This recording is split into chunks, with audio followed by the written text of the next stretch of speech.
ربنا رب القلوب وهو علام الغيوب في الشروق وفي الغروب نوره يهدي العصا ربنا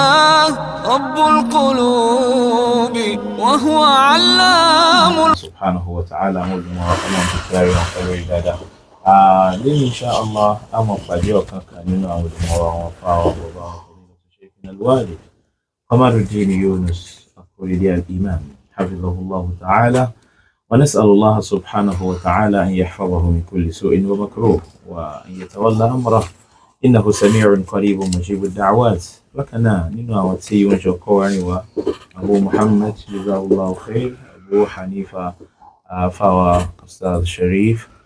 كلهم بالله كي شيء بكم لدينا وقروي بكنا فضيلة شيخنا دكتور عبد المؤمن الذي لا تملك من باب البيان والتبيان جزاكم الله عنا وعن المسلمين خيرا أما شيخ ومبني سلام سي أما جماعة شيخ ومبني سلام وسلام.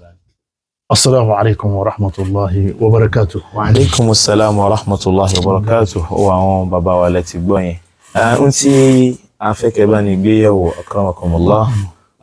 wọ́n ní àkọlé tá pè ní ar-rawhaniyatu fil islam ar-rawhaniyatu fil islam kí ni àti islam tó kàdá tá a mọ̀ sí rawhaniya ẹ̀yí pé wọ́n ní mùsùlùmí gbọ́dọ̀ wà lórí oríṣiríṣi láàrin sheikh Allah yahfazukum wa billahi tawfiq Allahumma amin. alhamdulillahi alladhi khalaqa ar-ruha والروح من أمره من أمر ربي والصلاة والسلام على نبينا محمد وعلى آله وصحابه أجمعين. إخوة الإيمان السلام عليكم ورحمة الله وبركاته. وعليكم السلام ورحمة الله وبركاته. adúpẹ́ fún Ọlọ́run ọba wa alhamdulillah ọba Allah ọba tí ó dá ẹ̀mí ẹ̀dá ni ẹ̀dá Ọlọ́run Ọlọ́run ọba Allah ni mo wá fi ẹ̀mí yẹn sí ara ẹ̀dá ẹ̀ àtẹ̀mí àtẹ̀yìn ẹ̀dá tọ́lọ́run fi ẹ̀mí sára ẹ̀ àwọn méjèèjì ẹ̀dá wọn jẹ́ fọ́lọ́run ọba wa. Ọlọ́run ọba aláwọ̀ pàṣẹ wípé kẹ́mi ọbọ̀ sára nǹkan tá a fẹ́ kọ́ máa sẹ̀mí ó lè jẹ́ èèyàn ó lè jẹ́ màláìka ó lè jẹ́ àlùjànnú ó lè jẹ́ ọmọ èèyàn ó sì lè jẹ́ àwọn dábà gbogbo eléyìí ó jẹ́ àmọ̀ pé ọwọ́ Ọlọ́run ọba ni ẹ̀mí wà. Ọlọ́run ọba yìí tó wá fẹ̀mí sí wa láà tó ní kí ká máa mí dàsìkò yìí ọba náà lọ́ba tá a dúpẹ́ fún ọ. alhamdulillah àti àwa tá ń sọ̀rọ̀ àtẹ̀yìn tẹ́ ń gbọ́ wa Ọlọ́run ọba Allah tó fẹ́mi wálé dásìkò yìí a dúpẹ́ fún ọ. àwa bẹ̀ nínú àánú rẹ̀ kọ́ lọ́mọ́tà jẹ́mi ogun lérí dáadáa ọlágbára Ọlọ́run ọba wa ìkẹ́ Ọlọ́run wọlá Ọlọ́run àánú Ọlọ́run kó bòjíṣẹ́ Ọlọ́run ànábì wa Muhammad kó bá gbogbo àwọn aráalé àtàwọn sàhábé àti gbogbo àwọn ẹni rẹ̀. ọ̀rọ̀ tí a fẹ́ gbéyẹ̀wò ní ọ̀sán yìí ar-rawhaniyatu fil islam ar-rawhaniyatu fil islam ọ̀rọ̀ ńlá ni spirituality Allahu akbar in Islam. àwọn kan bẹ tí a máa gbọ́ tí wọ́n máa pe ara wọn ní ìjọ ẹlẹ́mìí wọ́n ní rawaniya òun náà ni àwọn ń sìn àwọn sílọ wọ́n ní ẹ̀mí ni làwọn ń sìn ẹ̀mí ní ń darí àwọn ẹ̀mí ní ń darí ayé àwọn ẹ̀mí ní ń darí gbogbo nǹkan tí ń bẹ. gbogbo nǹkan tẹ́ bá rí ẹ̀mí ní ń bẹ láàrin. wọ́n ní gbogbo nǹkan tí ń bá ń lọ tí ń bá ń bọ̀ ẹ̀mí ní ń pàṣẹ. irú ẹ̀mí wo. àwa béèrè pé nígbà rẹ̀ mi ó yẹ ká béèrè pé ta ló dẹ̀mí. ẹni tó dẹ̀mí yẹn wọ́n ń pè ní Allah. ẹ̀yọ́ màyá mi àdáwò kan tó ń jálù wá ní ilẹ̀ Yorùbá lọ́wọ́ báyìí. pẹ̀lú àwọn àjọ kan tí wọ́n ń pera wọn ní RMQK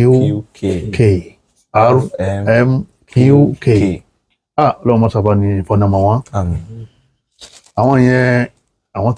tó dìde nínú ayé wọ́n tún dìde nílẹ̀ Yorùbá àwọn oníṣòfin làrán láti ìrántán tó jẹ́ pé àwọn gan nígbàgbọ́ nínú Rawaniya. àwọn náà sọ pé àwọn ẹ̀mí kan ń bẹ táwọn ránṣẹ́. ìpìlẹ̀ alámọ̀rí ẹlẹ́mìdé. RMQK wọ́n yà látara àwọn tasawufu ni àwọn wá da ìbọ̀rìṣà papọ̀ mọ́ tiwọn. ọmọ ya àwọn àlìjànú ni wọ́n ń sìn ẹ̀mí tí wọ́n rí fà sí yẹn àwọn àlìjànú ni ọlọ́run la sì sìn ẹ̀dá àkọ́kọ́ bẹ̀rẹ̀ látara pé ar-ruh wan-nafs tí wọ́n ń pè ní ẹ̀mí òun náà ní tá a mọ̀ ní nafsu wa sirru min asrarillahi awda'ahu fi jami'il makhluqat al-hayyati min malakin wa jinnin wa insin wa hayawani ẹ̀mí àṣírí kan ni nínú àṣírí tí ọlọ́run fi pamọ́ fún wa ọlọ́run bá fi ẹ̀mí òun sára gbogbo nǹkan tó fẹ́ kó máa mí nǹkan tó fẹ́ kó máa dàgbà màláìka ẹ̀mí ọlọ́run fi ṣe là ní fi mí tó bá padà yá ọlọ́run padà gbẹ̀mí gbogbo màláìka adé pé wọ́n yẹ sọ ọlọ́run ò lágbára wọ́n àwọn àlìjànú tí ń bẹ nílé ayé ẹ̀mí ọlọ́run fi sára wọn ni wọ́n fi ń bẹ àwọn ọmọ èèyàn àtàwọn tá à ń sọ̀rọ̀ yìí náà ẹ̀mí ọlọ́run fi sára wa là fi ń sọ̀rọ̀ gbogbo àwọn ẹranko àwọn dábà àwọn kòkòrò tí wọ́n ń lọ tí wọ́n ń move gbogbo living things wọ́n ní gbogbo wọn pátá nínú àwọn ẹranko àwọn ẹyẹ ẹ̀mí ọlọ́run fi sí wọn là ẹ̀mí náà ẹnìkan kan mọ̀ túmọ̀ ẹ̀ ẹnìkan kan mọ̀ bó ṣe rí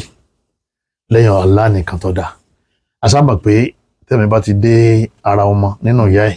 ẹ̀ bá ṣe ẹran yẹn yóò máa mí. fa'anta bin nafsi la bil jismi insan. fa'anta bir ruhi la bil jismi insan. ẹ mọ̀ jẹ́ àtúndọ̀ bẹ̀rẹ̀ torí àsìkò wa ọlọ́mọ̀tàbá ni wà pẹ̀lú yín. ìtàfẹ́ mú jáde bẹ́ẹ̀ ni pé wa'anta bir ruhi la bil jismi insan ẹ̀mí oye ìmọ̀ wọnú ara ọmọ èèyàn ó sì wá rí ìkọ̀sẹ́nì kankan tó mọ̀ asámọ̀ pé tó bá ti balẹ̀ sínú ara inú àpòdùkẹ́ ìyá bóyá àpòdùkẹ́ ìyá ẹran ni àbí àpòdùkẹ́ ìyá èèyàn ìyá yẹn ó fìlì pé ẹ̀mí ti dé ara bá ṣe ẹran tó wà níkùn ó tún movement ti ń ṣẹlẹ̀ tó bá wá dàgbàdàgbàdà náà tó wá sílé ayé akàrin lọ ń bọ̀ tàbárí kò gbà pamọ́ kò rẹ́sẹ̀ gbé mọ́ ọ̀yà júlẹ̀ kò rínà mọ́ ọ̀yẹ kò mí mọ́ àti mọ̀ pé ẹ̀mí ti kú ní ara rẹ̀ gbọ́wọ́ lórí nígbà tó wà ń bẹ̀ nígbà tí ń lọ tí ń kú lára rẹ̀ ọ̀yẹ gbọ́wọ́ ló ṣe rí nígbà tí ń kú lára rẹ̀ kò sẹ́ni kankan tó mọ̀. Ọlọ́hun Ọba Allah subhanahu wa ta'ala Ọlọ́hun Ọba ní yas'alunaka a'udhu billahi minash shaitanir rajim Ọlọ́hun Ọba ní yas'alunaka 'anir ruh Ọlọ́run bá ní wọ́n bọ̀ wá béèrè nípa ẹ̀mí lọ́wọ́ Rasulu sallallahu alaihi wasallam qulir ruhu min amri rabbi wọ́n sọ fún wọn yí pé àṣẹ tọ́lọ́run bá aláàpá ni Ọlọ́run pàṣẹ yí pé kọ́ máa mí ẹ̀mí sì bọ́ sára nǹkan yín sì mí kò sí tó tún kàn wọ́n mọ́ Suratul Isra Quran 17 verse 85 àṣẹ Ọlọ́run bá ní ẹ̀mí Ọlọ́run bá aláàtọ́ pàṣẹ tó ní kẹ́mi ọlọ́lẹ̀ bọ́ síbì kan al-arwahu kulluha makhluqatun lillah ajẹ́ pé ẹ̀dá Ọlọ́run yóò débì kan lásìkò tí Ọlọ́run bá aláàbá ní kó débẹ̀ yóò dẹ̀ tí ń kó ń bẹ̀ lásìkò tó Ọlọ́run bá ní kó kó lè lọ ju àsìkò tọ́lọ́run Ọlọ́run ní ń darí ẹ̀mí Ọlọ́run ní ń darí ẹ̀mí nínú ara ọmọ èèyàn gbogbo ẹ̀mí pátá yursilullahu biha al-malaka ila al-janin Ọlọ́run bá aláà ní ó rán màláíkà pé kó fẹ́ ẹ̀mí sí bá ṣe ẹran ọlẹ̀ yẹn summa tas'adu wa ruhu al-mu'mini ila al-janna idha mat tó bá jẹ́ olùgbàgbọ́ òdodo tó bá ti kú ẹ̀mí jáde agúnkè lọ sí sámà lọ nínú àlìjáná lọ yọ lọ ní tí ń lọ tí ń bọ̀ yẹn sọ lọ́n ẹ̀dá ni Ọlọ́run ránṣẹ́ ni ẹ̀yin bàbá wa yín yá wa wala tastahiqul ibada níta bá ti wá pè lẹ́dọ̀ Ọlọ́run ọba àgbọ̀rọ̀ sí wala nasta'inu bi àgbọ̀rọ̀ wà náà lọ́wọ́ pẹ̀lú ẹ̀ wala nasta'idhu bi àgbọ̀rọ̀ sọ pé kó ṣọ́ wa wala nastaghithu bi àgbọ̀rọ̀ sọ pé kó gbà wá wala natawakkalu alayhi àgbọ̀rọ̀ gbára lé ọ̀là náà àbúdó àgbọ̀rọ̀ sìn lẹ́nà lè bá dàtọ̀ lè khaliq ẹni tá a máa ń sìn òun náà lọ́ni tó dá gbogbo nǹkan nínú tọ́lọ̀ ń dálẹ̀ mi ìbádàtu ruhi haram fil islam èèwọ̀ ni ká máa ní àwa ìjọ táwa ń sìn ẹ̀mí làwa ń sìn ọ̀kan nù wọn ó ní àkírun fún Allah ó ní ẹ̀mí làwọn ń kírun fún. lọ́mọ sọ wá ní. àgbákò mọ̀ ti délẹ̀ Yorùbá àwọn yòókù rẹ̀ tí wọ́n kọ níṣẹ́ tí wọ́n tírẹ́nì rẹ̀ wọ́n ló ti tún kọjá àlà ní tí ń sọ àwọn òfẹ́ kọ́ sọ síta wọ́n wá ń sọ pé ẹni tó sọ wọn kọ̀rẹ́ẹ̀tì aláàlá wa ń sìn. wọ́n sì mọ̀ pé ohun tó ń sìn ní lóòótọ́. ìlànà malaka Jibril samahu Allahu ruh Ọlọ́run sọ Jibril gan Ọlọ́run sọ ní Ọlọ́run pè lẹ́mí ní àwọn òkè rẹ̀ tọ́lọ́run fi kí ó ní pé Jibril ń jẹ́ ẹ̀mí ó ní tanazzalu al-malaikatu war-ruhu fiha bi idhni rabbihim màláíkà tí wọ́n ń pè lẹ́mìí gan tọ́lọ́run bá pè lẹ́mìí òun náà ò lè dá sọ̀kalẹ̀ àbí pẹ̀lú ìyọ̀ǹda Ọlọ́run. nazala bihi ruhul amin. Ọlọ́run bá aláàánú máa ránṣẹ́ ẹni a bá ránṣẹ́ ìsọlọ́run ẹni a bá ránṣẹ́ àlẹ́sìn ẹlẹ́bi jẹ́ pé àwọn tí wọ́n pàtẹ́wọ́ wọn ní lórúkọ Jésù lórúkọ ẹ̀mí mímọ́ lórúkọ bàbá lórúkọ ọmọ lórúkọ ẹ̀mí mímọ́ yẹn Jìbìrìlù wọ́n rìvásì. ipò kẹta làwọn sì tó sí. wọ́n fi Jìbìrìlù àti Ìsá wọ́n fi sí kẹta Ọlọ́run fi ní níbi tó ti gbé gbá. àti ànábì Ìsá tán pè lọ́mọ àti Róhù tán pè lẹ́mìí mímọ́ Ọlọ́run ló dá àwọn méjèèjì ó nígbà tí wọ́n bẹ̀rẹ̀ ó nígbà tí wọ́n parí. tábàdí wàá fẹ́ gba nǹkan àwa ní dárúkọ àwọn méjèèjì yẹn máa ní dárúkọ àwọn ọ̀lẹ tí wọ́n padà kú yẹn ẹni tó dá alààyè ọba tí ọmọ bẹgbẹrẹ tí ò ní kú òun ló yẹ ká máa pè lórúkọ ẹ̀mí mímọ́ kọ̀kọ̀ rẹ ti lórúkọ Allah tó dá ẹ̀mí mímọ́. wọ́n tún wá gbé àwọn òròrí yìí náà wọnú Islam àwọn ìjọ RMQK wọ́n ti kalẹ̀ sí ilẹ̀ Yorùbá wọ́n sì ti bẹ̀rẹ̀ operation wọ́n fẹ́ máa ṣe àwọn yẹn lọ́nà wọ́n ní àwọn táwọn ọ̀rọ̀ ẹ̀mí làwọn mójútó wọ́n ní àwọn táwọn ọba yín sọ̀rọ̀ ẹ̀sìn ẹ̀rí bí wọ́n tó fẹ́ dọ̀rọ̀ rú nígbà ilẹ̀ fẹ́ ká wọn mọ́ wọ́n ní kì í sọ̀rọ̀ ẹ̀sìn ní ọ̀rọ̀ ju àwọn ọ̀rọ̀ spirituality ni ọ̀rọ̀ tó ní ṣe pẹ̀lú ẹ̀mí ni àwọn pásítọ̀ ń bẹnu àwọn ẹ̀rí wọ́n ní àwọn oníṣẹ̀ṣe ń bẹnu àwọn wọ́n ní àwọn mùsùlùmí ń bẹnu àwọn ẹ wá ń pe mùsùlùmí síbi tí pásítọ̀ ń lọ ẹ ń pe mùsùlùmí síbi tí oníṣẹ̀ṣe ń lọ ẹtún fẹ́ ìtìrínìtì tó kàn jẹmọ́ wọ́n fẹ́ ṣẹ̀sìn di mélòó jẹmọ́ ẹ̀ẹ̀mẹ́ta lọ́kàn ẹ̀yọ́ máa yá mi nínú ẹ̀sìn wa ó wọ́n tá wíyà ṣe wọ́n ti tú torí àwọn yẹn lọ́dọ̀ wọn ó sì ní tí wọ́n ń ṣe fún wọn wọ́n ní aláàárẹ̀ kó máa bọ̀ ẹni tọ́rọ̀ rẹ̀ bá dàrú kó máa bọ̀ ẹni tí ò bá bímọ kó máa bọ̀ gbogbo ẹni tí ò bá rí àbáyọ nínú ayé ẹ̀ kó máa bọ̀ wọ́n ní Ọlọ́run kí ń kọ kádàrá àwọn àgbà wọn ní sọ gbogbo tí ń sọ yìí ń bẹ̀rẹ̀ íńtánẹ́ẹ̀tì wọn lọ́lọ́run kí ń kọ kádàrá wọn ní ìwọ lọ́kọ̀ nǹkan rẹ̀ ó jáde lẹ́nu pòfẹ́sọ̀ kan láàrin wọn láwọn eléyìí kéwù ti dàrú mọ́ lọ́wọ́ àfáà ló pẹ̀rẹ̀ ó sì kéwù ọ̀gá wọn olúwa wọn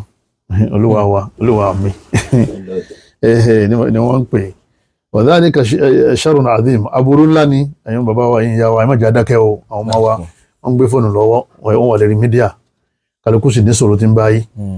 àlìjànú òun náà ni wọ́n ń sìn àwọn ẹ̀mí tí wọ́n ń pariwo yẹn àwọn ẹ̀mí yẹn àwọn náà ni àwọn ẹ̀mí àlìjànú tí wọ́n ti fẹ́ bẹ̀rẹ̀ ọ̀rọ̀ wọ́n ní salamu alayka rọ́ọ̀kà ya ìlú wọ́n sálámà sí tán wọ́n ní àlàáfíà kó máa bá ẹ̀mí ṣe ń jẹ́ rọ́ọ̀kà ya ìlú àyàn àlàáfíà yẹn láti bo ní ò ti wá látọ̀dọ̀ Ọlọ́run sí ọ̀dọ̀ ẹ̀mí ọ̀rọ̀ yín ti dàrú ajẹ́bọ́lọ́ ọba kan ló ń bẹ tí máa ń fún yàn ní àlàáfíà wọ́n ní asàlámù alayka ya mọ́ríkàtà ya ìlú àwọn ẹ̀mí ẹ̀ ni ẹ o wọ́n ní asàlámù alayka ya kọ́yọ́kọ́ ya ìlú wọ́n ní asàlámù alayka ya kashfa ya ìlú. ayé pé ibi tí RMQK ti jáde. bẹ́ẹ̀ ni wọ́n ní rọ́ọ̀kọ̀ ya ìlú wọ́n ní r yẹn ó dúró fún rọ́ọ̀kọ̀ ya ìlú m ó dúró fún mọ́ríkàtà ya ìlú wọ́n ní q òun dúró fún kọ́yá ìlú ẹ̀rí k òun dúró fún kashfa ya ìlú tàtọ́wúrú Sufi wọ́n tó modernize Sufi náà nítorí pé nínú Sufi gbogbo àwọn ọ̀nà yóò wà mẹ́tẹ́lẹ̀ náà oyè àwọn kan fọ́ọ̀mù tí wọ́n ń bẹ̀ ni ya dámdámà ya ìlú ó wà nù Sufi ya tọ́mtọ́mà ya ìlú ó wà nù tasawufu oyè ya maska ya ìlú ó wà nù tasawufu ya jalijalo ọlọ́run ọba aláà yọmọ bá wa fi wọ́n mọ̀nà àti láwọn bàbá wa wọn Sufi náà kán gbégbá Sufi pamọ́ kán fi nǹkan sọ́nù kí wọ́n padà sínú súnà nàbì ní tí wọ́n máa ṣẹlẹ̀ sáwọn àrọ́mọdọ́mọ yín náà ni ó ibẹ̀ yín bá ti ń dé tí wọ́n tún lágbára ju ti títí yín lọ àwọn ń fi rinlẹ̀ pé àwọn babaláwo àwọn pásítọ̀ pé wọ́n wà náà student àwọn táwọn train lérí spirituality àwa béèrè pé kí ni àwọn spirit tẹ́ ń lò wọ́n ní mọ́ríkàtà ya ìlú àti ìrọ́kọ̀ ya ìlú àti kọ́yíkọ̀ ya ìlú àti kásífà ya ìlú ọlọ́run bá láti sọ́nà al-Qur'an al-Karim ọlọ́run bá ní wa anna al-masajida lillahi fala tad'u ma'a Allahi ahada ọlọ́run bá ní gbogbo mọ́sálásí tẹ́rí yẹn bí a máa fi rí kanlẹ̀ ọlọ́run ọba ibẹ̀ ni wọ́n pè masjid masajid ibi àti ti sujud ọlọ́run ọba ní gbogbo àwọn mọ́sálásí mi mo ní fala tad'u ma'a Allahi ahada fala tad'u ahadan ma'a Allah ọlọ́run ẹ má pè nǹkan mi lẹ́yìn ọlọ́run àwọn RMQK táwọn bá ti fẹ́ sọ̀rọ̀ wọn ní ya Raqaya ìlú ṣé Raqaya ìlú ń jàlá ọlọ́run ni ẹ má pè nǹkan mi lẹ́yìn ìyá àti wọn. lẹ́yìn ìyá àti wọn Raqaya ìlú wọn fi ṣe kíni approfession wọn di orúkọ àwọn ẹ̀mí tí wọ́n ń sìn síbẹ̀ wọn ní ya Kashfa ya ìlú ya Qayqa ya ìlú ẹ̀yìn náà rí lérí nẹ́ẹ̀tì rẹpẹtẹ ẹ máa ya ẹja fáwọn ọmọ létí kálukú ọmọ wá gbàlà kálukú ọmọ wá bayọ ẹ má jà wá gbàlà lọ́dọ̀ èso ẹ má jà wá ìgbàlà lọ́dọ̀ Shaitan ọlọ́run ní kul innama ad'u rabbi ọlọ́run bá nira nàbì sọ pé innama ad'u rabbi ọlọ́run bá aláàlì mi ọlọ́run bá ti ń tọ́jú mi òun nìkan lèmi ọmọ sìn wala ushriku bihi ahada ní mẹ́lòmíì tí tó máa ń pè lẹ́yìn ọlọ́run ọba wa àwọn ìjọ RQMK Raqaya ìlú làwọn ń pè o Kashfa ya ìlú Qayqa ya ìlú àti Marikata ya ìlú àtàwọn ya ìlú míì náà tí wọn sọ síta tó jẹ́ pé ó wà nú àmọ́ mẹ́rin yìí wọ́n láwọn mẹ́rin yẹn ní ògbóǹtarìgì ọ̀kan nínú wọn ó ní àwọn mẹ́rin yẹn ni wọ́n di ayé mú èmi fi ti ara mi gbọ́ báyìí ó ní wọ́n ju àwọn àbùdálù táwọn tàṣọ́ọ̀fù máa ń sọ yẹn lọ wọ́n sì ju àwọn àkìtọ́bù lọ. kótóbù àkìtọ́bù lọ́dọ̀ oṣù. wọ́n sì àwọn gáúsù yẹn wọ́n láwọn àwọn tàwọn jà wọn yẹn lọ àwọn tó ń sọ fáwọn bàbá wọn sún fún pé ká lè jòkó jẹ́. ẹ sì mẹ́dọ̀. ó lé àwọn ẹ̀mí mẹ́rin yẹn ó ní àwọn ni wọ́n wà nígun ayé mẹ́rẹ̀ẹ̀rin. ṣọlọ́ kan sọ débi pé gbogbo asóró mọ́sálásí ni ẹ̀mí yìí ń bẹ́ mọ́. ó ní bí ọba sí ẹ̀mí ayé ò lè dó èmi gbọ́ báyìí ni o ẹ̀dá ó ní Raqaya ìlú òun di apá ẹgbẹ́ kan mọ́nú ayé Kashfa ya ìlú náà mú kan Marikata ya ìlú mú kan Qayqa ya ìlú mú kan ọlọ́run bá ní inna Allaha yumsiku samawati wal arda an tazula ọlọ́run bá ní aláàyín òun ló di sánmà tilẹ̀ mú ní ọjọ́ jábọ́lẹ̀ o wala in zalata in amsakahuma min ahadin min ba'dihi ọlọ́run bá ní tó bá wá ṣe wá fẹ́ jábọ́ ta ló lè hó díẹ̀ lẹ́yìn ọlọ́run ọlọ́run bá ní ta ló lè mú sánmà tilẹ̀ ẹ mọ̀ pé eré òfin sánmà tilẹ̀ wá Suratul Fatir aya 41 ló wà tó ẹ̀yin bàbá wa ẹ̀yin ìyá wa oye àjálù ńlá kan tó lè léyìn tí gbogbo wa ta lè fa àwọn ọmọ létí pé ìjọ RMQK ìjọ èṣù ni o ìjọ ìbílísì ìjọ àṣetáni ìjọ ẹ̀mí burúkú kò sí kankan tẹ́yìn àfá òun kí ó ní mùsùlùmí lòun eléyìí pásítọ̀ tọ̀hún oníṣẹ̀ṣe tẹ́ ẹ bá tẹ́jọ́ ń pàdé lójú kan ayé awo lẹ́ ń ṣe torí gbogbo àwọn ẹ̀sìn yìí ọ̀tọ̀ọ̀tọ̀ ni awo ọ̀tọ̀ kìrìsìtẹ́nì tọ̀ ìsìlámù ọ̀tọ̀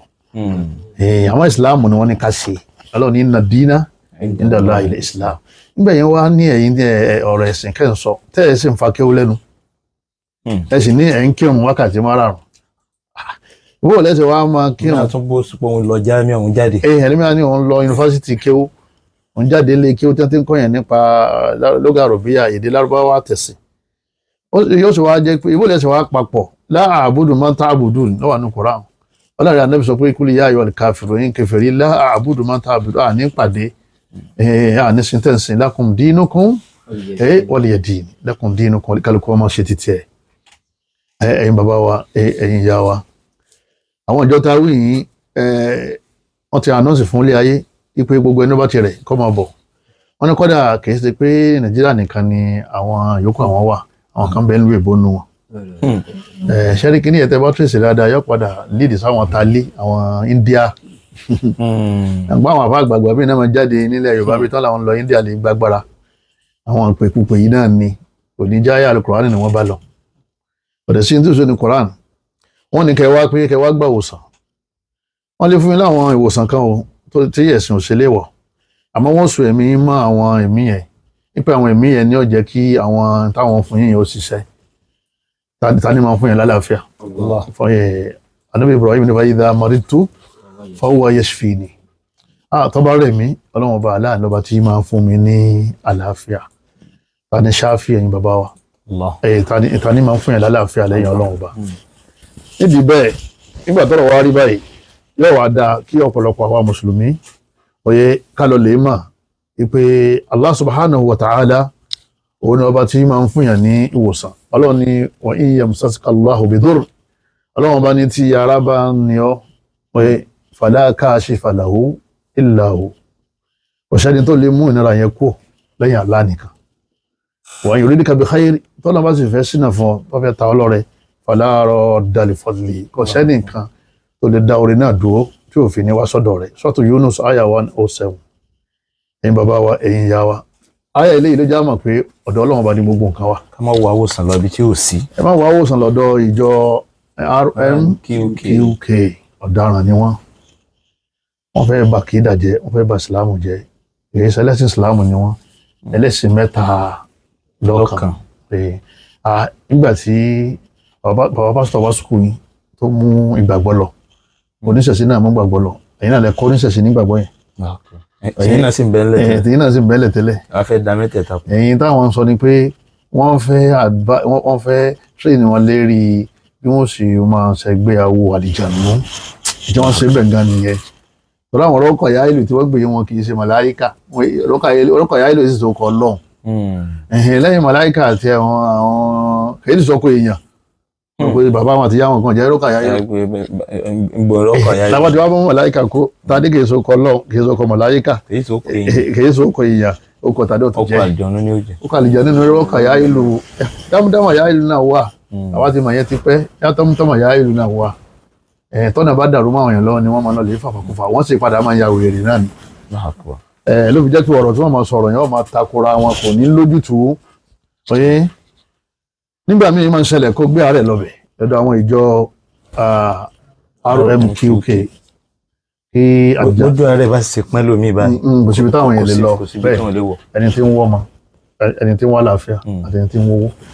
kò síbi tí àwọn mẹ́ta ò lè lọ kò sí ọlọ́mọ fi ta wa ẹni tí ojú owó bá pọ́n àbójú ọmọ pọ́n àbójú àlàáfíà pọ́n. ipò náà ẹni tí ń wápò bẹ́ẹ̀ ẹni tí ń wá ó fẹ́ bó sípò ó fẹ́ sáyé ọ̀nà fẹ́ wà náà àwọn tí wọ́n máa porúkọ ẹ̀ láyé ẹ̀ fẹ́ lókìkí ṣe rí gbogbo tá a bá ń ṣe kánú tí pàápàá kú rọ́bà jẹun tó jẹ tán tó mú tó sì gbádùn tó gbádùn àwọn padà kú náà. gbogbo tó bá nípìnlẹ̀ yóò padà lópin. ó lò máa lahu bidaya. ọlọ́run mọ̀já ti bọ̀ tán wọ́n burú o. rí nígbà míì wọ́n gbé aláàrẹ̀ wá sọ́dọ̀ àwọn ìjọ RMQK aláàrẹ̀ àwọn ọ̀jẹ̀nú kan ní dáadáa. ó lè wá jẹ́ pé inú àwọn ọmọọṣẹ́ rọ́pà yá ìlú ẹ̀jẹ̀ náà. àbíkọ́ jẹ́ inú àwọn ọmọọṣẹ́ àlìjànú tó ń pè ní kọ́íkọ́yà yìí. àbí kashfa. àbíkọ́ jẹ́ ọ̀kan náà àwọn ọmọ ọ̀dọ́ kashfa.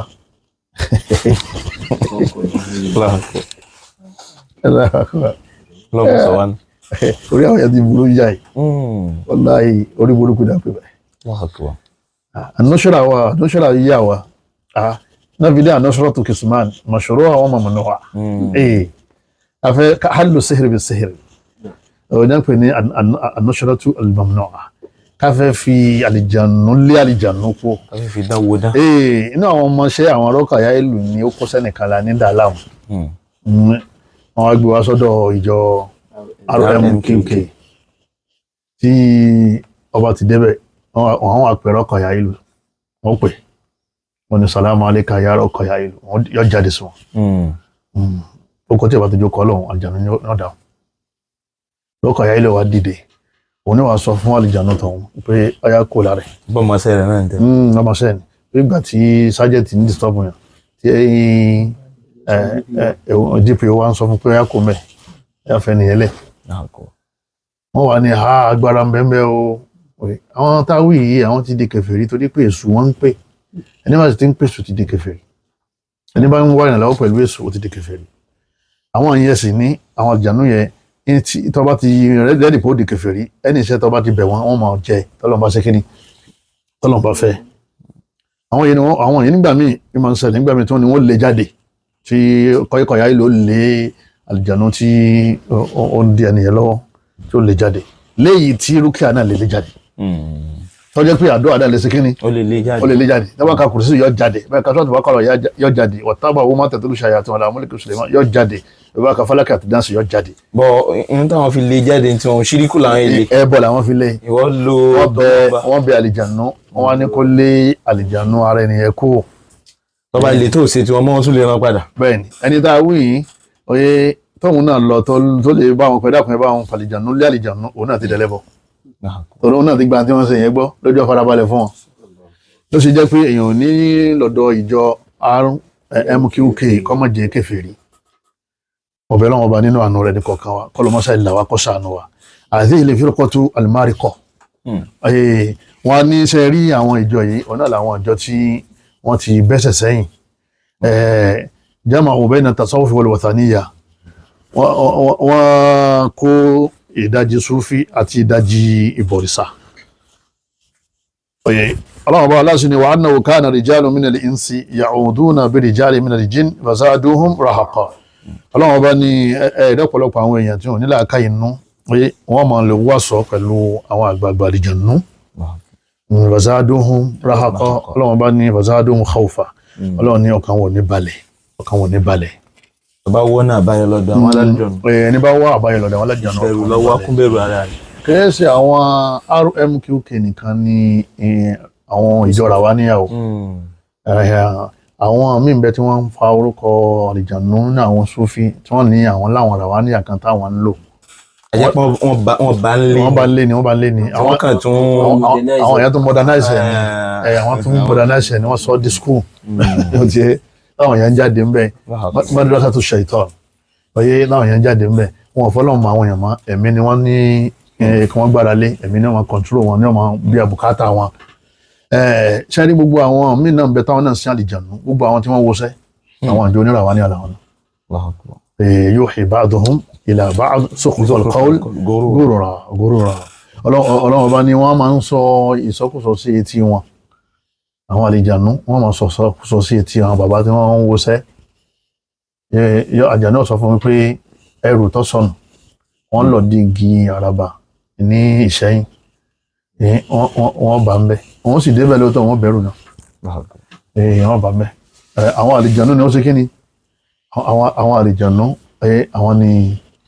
wọ́n gbé ẹrù náà lọ bẹ̀ àbí kí wọ́n júwèé ibi tẹ́ni yẹn gbàgbé ẹrù yẹn sí ọ̀nà àwọn yẹ̀mọ́ni àtà àrọ́fà anábìnrin tó wà lọ́lẹ̀ bá àwọn tí wọ́n máa sọ pé àwọn àrọ́fà ni àwọn ọmọ bíi tí nǹkan wà anábìnrin ó ká yìí bá sọ dápadà káfàrà anábìnrin kèfèrí ni ó àwọn Rawaniya làwọn náà ń lò gbogbo àwọn tí wọ́n wọṣẹ́ àwọn aládìjànú tí wọ́n ṣàṣeyàn Rawaniya làwọn náà ń lò èmi kan náà ni wọ́n nígbà wọn bá rìn nǹkan mọ́lẹ̀ nílọrin mi tani kiri ọmọ ọ̀fẹ́ ni tó wà ní China nísìnyí dáhùn bẹ́ẹ̀ tá a sì wá wọ́n bò nǹkan mọ́ etí àrò tán ẹ̀ ń tọ̀ wọ́n ó pè pé rí ń fọ́hùn ṣé àmọ̀ pé mi kan ti dọ̀hùn èmi kan ti dọ̀hùn gbogbo àwọn bàbá ọlásàsí àbọ̀njálà àbí ẹlẹ́bọ gbogbo wọn náà Rawaniya làwọn náà ṣe kíni iná làwọn náà ń lò wọn lè má máa o gbogbo ẹni tí bá ti ṣàṣeyàn wọn ní tó bá dé jálì kìyàmà ẹ̀yin bàbá wa ẹ̀yin ìyá wa wọn ní tó bá dé jálì kìyàmà tí gbogbo abá dìde níwájú Ọlọ́run ọba aláwọ̀ wàá sọ fún àwọn màláíkà pé ẹ̀yin màláíkà ẹ̀yin Rawaniya ń gbẹ̀ wà láyé ẹ̀yin Rawaniya wọn láwọn màláíkà ọ̀rọ̀ dìnnà ìpè irọ́ o àwọn ìjọ RMQK àwọn kí wọ́n ń sìn o wọ́n ò sin àwọn màláíkà o wọ́n sì àwọn wà níbẹ̀ ká máa sìn wá kásì dákẹ́ ọlọ́ọ̀bá ni wa yawma yahshuruhum jami'a ọlọ́ọ̀bá ní jọta bá kó gbogbo wọn jọ gbogbo ìjọ RMQK pátá àtàwọn ìjọ alálìjànú Sufi àtàwọn oníṣẹ̀ṣe táwọn náà alálìjànú àwọn bàbá oníṣẹ̀ṣe àwọn bàbá ológun ká wọ́n sàn táwọn alálìjànú síyàn ẹlẹ́mìí làwọn náà ń lò ọlọ́run bá ta wá kó gbogbo ọjọ́ àti gbogbo àwọn ẹ̀dá ọlọ́run thumma yaqulu lil malaika ọlọ́run bá aláwọ̀ wá sọ fún àwọn màláíkà pé àáwùláhì iyyakum kanu ya'budun ṣé ẹ̀yin àáwùláhì iyyakum pé àáwùláhì ni pé ṣé àwọn èèyàn yìí iyyakum kanu ya'budun ṣé ẹ̀yin màláíkà yaqulu lil malaika ọlọ́run sọ fún àwọn màláíkà ni àáwùláhì iyyakum kanu ya'budun ṣé ẹ̀yin làwọn kìíní yìí ń sìn gbàtí wọ́n bẹ láyé ẹ̀yin ni wọ́n wá ìṣòro ni wọ́n wá báyọ lórí ìṣòro wá sọ́dọ̀ rẹ̀ sẹ́yìn ni wọ́n ń pè ẹ̀yin ni wọ́n ń sìn qalu subhanak wọ́n láwọn màláíkà ní wọ́n ọlọ́run ọba ò títóbi wọ́n ọlọ́run mímọ́ fún ọlọ́run tí ò sábùkù lára ẹ̀ wà tó pé anta waliyuna min dunihim ìwọ ni ọ̀rẹ́ wa àwọn yẹn ṣọ̀rẹ́ wa wọ́n dínà yàn. wọ́n dínà pé àwọn àlìjànnú yẹn ṣọ̀rẹ́ wa ìwọ ni ọ̀rẹ́ wa bal kanu ya'buduna al-jinna ọbẹ̀ bá jẹ́ pé àlìjànnú wọ́n ń sìn òkè ẹ́sà wa o bí ẹ̀mí làwọn màláíkà náà àwọn ẹ̀mí àwọn ní àwa kí wọ́n ń sìn òun ò sìn àwa o aktharuhum bihim mu'minun bal kanu ya'buduna al-jinna àlìjànnú ni wọ́n ń sìn kọ́dà máa rí aktharuhum bihim mu'minun aktharuhum mu'minuna bihim wọ́n ti gba àlìjànnú náà gbọ́ ló ṣe jẹ́ pé gbogbo ìgbà tí wọ́n ti ní sọ̀rọ̀ ọ̀dọ̀ àwọn àràwáníyà ni wọ́n máa ń ṣe kí ni wọ́n máa ń lọ ọ̀dọ̀ àwọn àlìjànnú àwọn ẹ̀mí àlìjànnú yẹn àwọn ọmọọṣẹ́ Iblis àwọn ọmọọṣẹ́ Shaitan Suratu Saba àyà 40 ìyàtọ̀ àyà 41 ẹ̀yin bàbá wa ẹ̀yin ìyá wa oyè ẹ̀dàkùn tó lọ́wọ́ bá wa àti àwa tá a wà ní lẹ́fù ní tasawufu tá a máa ń fọ́kọ̀ àlìjànnú ẹ̀yà máa fàfàkùfà àwọn mùsàkákọ̀ aláwọ̀ yásò àwọn tí wọ́n sọ fún wa pé kí ni tó máa rẹ̀ tá à ní sọ̀túnmọ̀ ẹ̀ inú àyà àráyà fún inú àdísù àrádísì fún pé ọlọ́run a máa pè ní kútúbà. àwọn ọmọ máa pè ní kútúbà yàsín kútúbà yàsín kútúbà ìsáwákà gbogbo ẹ̀ náà tọ́mọ̀tọ́mọ̀ yá ìlú ìyá dámọ̀dámọ̀ yá ìlú wà mbẹ̀ làwọn ìjọ RMKK àwọn tó wá àwọn modernize àwọn fẹ́ kan kó sọ pé mẹ́rin yẹn gangan ni làwọn mú tàwọn ọlọ́run bá wa dá wọn padà sínú ẹ̀sìn Allahumma ruddahum wa atba'ahum ila al-islam raddan jamila ọlọ́run bá wa dá wọn padà sínú islam gidi ọlọ́run bá aláàkọ́ bá fọ̀nà mọ́ wọn gbogbo àwọn tó ti há sí wọn lọ́wọ́ ọlọ́run bá tú wọn lẹ̀ lágbára ọlọ́run bá gbogbo tá a bá ti ń wá ẹja sálù Qur'an ẹja sí hadisi àbáyọlé ìṣòro wa wà ń bẹ̀ o ọlọ́run bá ló bá ti mú ṣòro lọ ọlọ́run ni ká máa pè o ká máa pè dá ọlọ́run ká máa pè màláíkà ká máa pè àlìjànnú ká máa pè mí kankan ọba tó dẹ̀ mí ni ká máa pè ọlọ́run tó dá wa tó dẹ̀ mí ni ká máa pè èyí tó dá wa tó máa ṣòro wa tó sì lè mú kú ọwọ́ rẹ̀ ní decision wa gbogbo nǹkan tí ó bá ṣẹlẹ̀ èyí bá yíra qada amran fa innama yaqulu lahu kun fayakun gbogbo tí ó bá ti ṣẹlẹ̀ ọlọ́run nìkan ni ó pàṣẹ o gbogbo ẹ̀mí pátápátá ọlọ́run darí àwọn náà ni gbogbo ẹ̀mí ní ó sì padà kú kullu man 'alayha fan gbogbo ẹ̀mí ní ó padà kú wa yabqa wajhu rabbika yóò àṣẹkù ọlọ́run bá nìkan ọlọ́run bá ẹyọ kan iná lọ́ba tó dá wa òun náà lọ́lẹ́tọ̀ tí ká sìn ká máa bẹ̀ ká máa pè ká gbára lé ìjà kù nínú ìjọ tí ń sin ẹ̀mí ẹ̀já bọ́ sí inú ìjọ tí ń sin ọlọ́run bá tó dá ẹ̀mí ẹnì kọ̀ọ̀kan wa kọ́lọ́ mọ́jà sínú rabbana la tuzigh qulubana ba'da idh hadaytana wa hab lana min ladunka rahmatan innaka antal wahhab. Jazakumullahu khair abi Allah subhanahu wa ta'ala ọlọ́run kó wá ní san sheikh wa ní ẹ̀sùn olóore abi Allah subhanahu wa ta'ala dáadáa wọn ọlọ́run dákun mọ́jọ́ bàjẹ́ àti rí yín dáadáa ọlọ́run dákun mọ́ yíye dáadáa yín padà sáyé dá abi Allah subhanahu wa ta'ala bẹ́ẹ̀ ṣe ń jíṣẹ́ ọlọ́run ọba kiri ọlọ́run jẹ́ kí ẹ bá nínú mizan hasan ọlọ́run kó bá mójútó yín àtàwọn ẹbí yín jazakumullahu wa anna wa anil muslimina khairan jaza ọlọ́run ọba kí ó bá ní san àwọn onígbọ̀wé ètò kọlọ́n bá san wọn náà ní ẹ̀san olóore fún àǹfààní àwa tí a bá ní bùkátà sí ìdánilẹ́kọ̀ọ́ yìí àbáwọn ìdánilẹ́kọ̀ọ́ àwọn sheikh wa mi kí a mọ mẹ́sẹ̀gì nọ́mbà tí mo fẹ́ pè yìí bóyá text message ní àbí lórí WhatsApp tàbá ti kọ lectures sí lecture tá a send ẹ̀ so wọ́n fi wá síbi tí a ti mọ̀ rí àwọn ìdánilẹ́kọ̀ọ́ yìí gbọ́ 07069744185 kí a mẹ́sẹ̀gì nọ́mbà yìí 07069744185. àwa tí a bá ní ìbéèrè kan sí kejì kí a pè sórí studio line SBS ní àsìkò tá a wà yìí 07031501256 07031501256.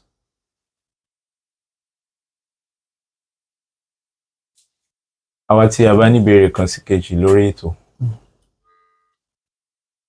náà ó ti rebete àgbọ̀yìn dáadáa o.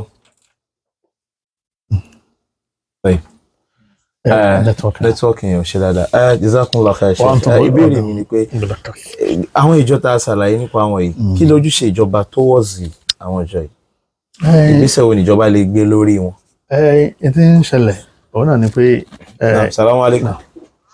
Wa alaikum salam wa rahmatullah. Àmín àmín. Ok, kí ni ìbéèrè?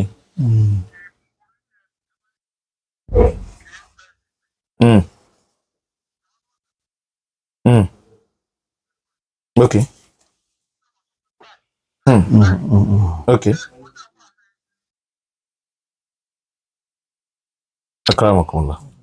náà Wọ́n ní àwọn lẹ́nìkan tó ṣe pé kì í tẹ̀yẹ pẹ̀. tẹ̀sùbá Àmọ́ tó bá gbá tẹ̀sùbá mú báyìí yóò mọ sọ pé báyìí ní orí yóò sì mọ rí bẹ́ẹ̀ tó ń bídíà lòun náà. ó ti kó ló ń bídíà ó ti di kèfèrí. La ilaha illallah. tó bá mọ̀ pé ìmọ̀ ń sọ̀yàn di kèfèrí. Ànábì ní man ata arrafan aw kahinan fasaddaqa. Ànábì ní tó bá lò lè bá àwọn tí wọ́n wòsẹ́ ó sì gbàgbọ́. Ànábì ní ó ti di kèfèrí pẹ̀lú Al-Qur'an. Nígbà tẹni tó lè wòsẹ́ di kèfèrí ẹni tí wọ́n wò kí lọ́wọ́ yá. Nídìí bẹ́ẹ̀ Ọlọ́run ní kul la ya'lamu man fi samawati wal ardi al-ghayba illa Allah. Ọlọ́run wá ní kọ̀ọ̀kan yẹn o. Ọlọ́run ní kò sẹ́ni kankan tó mọ̀ tó lè sọ lẹ́yìn Ọlọ́run ọba lánìkan. Gbogbo àwọn tó wà sánmà àti àwọn tó wà lórí ilẹ̀ Ọlọ́run ní gbogbo wọn kò sẹ́ni kan tó mọ̀ kọ̀ọ̀kan fi Ọlọ́run ọba ńlá. Nídìí bẹ́ẹ̀ ni ẹ̀yin ń gba information nǹkan fa tẹ̀sùbá ni ẹ̀yin ọmọ tó ti fà kó tó máa fa tẹ̀sùbá wọn. Yóò ti ṣe istiqdam oyè àwọn arwah àwọn náà máa ń sọ àwọn tó bá súnmọ́ wọn dáadáa ṣé àṣírí òye àwọn bàbá yàrá àwọn tó bá kéwù àwọn náà sọ pé àwọn ní kádìmí kan tí ń sin àwọn. Ọ̀tọ̀ ni tí wọ́n pè síta wọ́n wà ní gàrí tí a rẹ̀. wọ́n ní kòdáàmù wà lérí táwọn bá fàṣẹ kan táwọn kòdáàmù rẹ̀ wọ́n máa jíṣẹ́ fáwọn.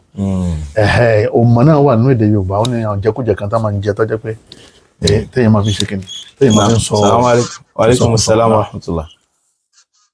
Kí lorúkọ yín bọ́lẹ̀ tí ń pè? Àmín àmín.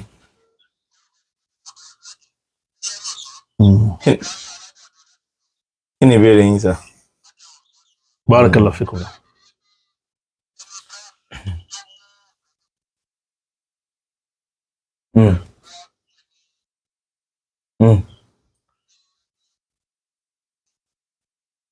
Kọ́kọ́ sára lé.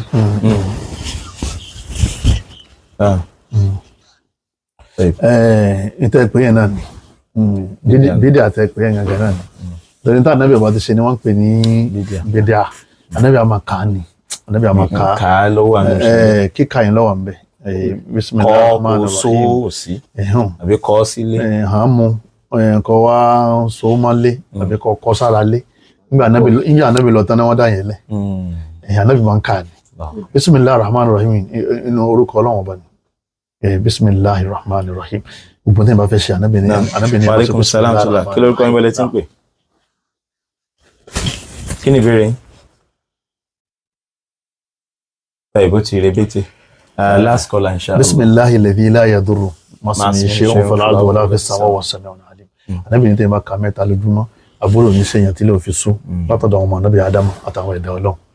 Bismillahi náà wọ́n fi bẹ̀rẹ̀ rẹ̀. Bismillahi dá àmọ́ ọmọ ká lẹ́nu. Wa alaikum salaam wa barakatuh. Kí ni ìbéèrè yín sà? Kí ni ìbéèrè yín? Naam. Kí ni ìbéèrè yín? Àmín.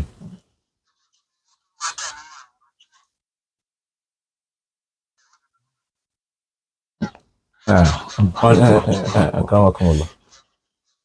Àníyàn àrùn jímà ọlọ́mọṣẹ́ ìṣàánú wa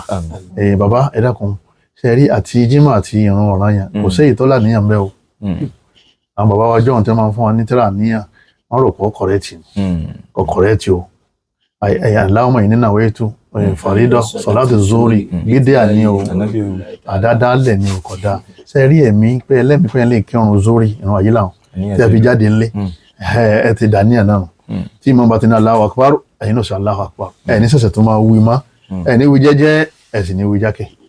ẹ̀ bá ti tí ìmọ̀ bá ti ní Allahu akbar ẹ̀yin náà sọ Allahu akbar àníyàn yín wọ́n ní an-niyyatu mahalluha al-qalb nínú ọkàn ni ó wà kò ní jáde sí eré àwọn. Assalamu alaikum. Wa alaikum salam tula. Last call inshallah. Àmì kí lórúkọ yín wọlé tí ń pè o? Ok, kí ni ìbéèrè yín? Náà. Kí ni ìbéèrè yín?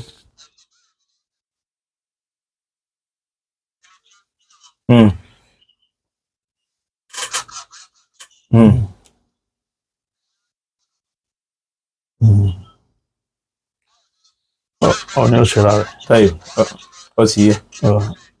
Ó sì ṣákú àbí? Bẹ́ẹ̀. Ó ń tàn wọ́n ó kírun lọ òkè ṣọ́láka mẹ́rin lòun kí ni àbí mẹ́ta. Ṣé méjì ni àbí ẹyọ kan? Wọ́n ní yóò dúró lérí èyí tó kéré. Méjì ni àbí ẹyọ kan yóò dúró lérí ẹyọ kan. Mẹ́ta ni àbí méjì yóò dúró lérí méjì. yóò wá fèrè kanlẹ̀ lẹ́ẹ̀mejì ká tó sálámà yóò fèrè kanlẹ̀ lẹ́ẹ̀mejì ká tó sékín ká tó sálámà yóò ṣe qabli sujud qabli náà. Jazakumullahu khair. Ní rí mọ́jú báyìí lọ fún tẹ́ni àwọn sheikh wa ní khutuba ní àdúgbò pàkátà ọlọ́run kọ́mọ́sá bá ní ṣe ń rọrùn ọlọ́run jẹ́ kí ọ̀pọ̀lọpọ̀ rẹ̀ láyé ọlọ́run bá kó gbá lẹ́sìn. Jazakumullahu khair. Tó bá di ní ìrọ̀lẹ́ ní ẹ̀yìn ilé ẹ̀kọ́ Godak ní Asadam sheikh wa ní ìdánilẹ́kọ̀ọ́ ń bẹ̀ ní Masjidu Dhikr inshallah ní Abdullah Jami Abdullah inshallah wọ́n mọ̀ kátírà al-Aqidatu at-Tahawiyya wọ́n mọ̀ ká fún wa mẹ́rin. Jazakumullahu khair. Ọlọ́run kó mọ́ta gba ilé náà lẹ́sìn fún wa. Fún àǹfààní àwa tí a bá fẹ́ dá sí ètò Fiqhul Islam ẹ jẹ́ kí a mọ̀ kàn sí wa lórí Money Point account 6989343667 Money Point 6989343667. Lórúkọ tèmi Abdullah Zakaria ọ̀kan láwọn Abu Abdurrahman Ustaz wa Sharif Abu Uwais bákan náà Abu Muhammad àti bàbá wa tí àtẹ̀lé wa tí wọ́n wá dá wa lẹ́kọ̀ọ́ Fadilatu Shaykhina al-Imam Qamaruddin Yunus Akorede hafidhahullah andagbèrè pẹ̀lú gbólóhùn subhanaka Allahumma bihamdik ashhadu an la ilaha illa anta astaghfiruka wa atubu ilayk. ربنا رب القلوب وهو علام الغيوب في الشروق وفي الغروب نوره يهدي العصا ربنا رب القلوب وهو علام الغيوب في الشروق وفي الغروب نوره يهدي العصا ربنا الهادي الودود فضله ملء الوجود عفوه خير وجود فارتجي دوما رضا